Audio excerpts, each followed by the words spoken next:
উচ্চারণের স্থানকে মাখরাজ বলে। আরবি হরফ 29টি, মাখরাজ 17টি। 1 নম্বর মাখরাজ হলকের শুরু হইতে হামজা হা। 2 নম্বর মাখরাজ হলকের মধ্যখান হইতে আইন হা।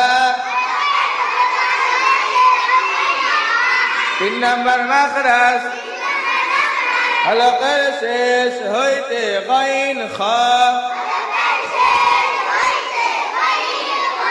4 নম্বর মাখরাজ জিহ্বার গোড়া তার বরাবর উপরে তালুর সঙ্গে লাগাইয়া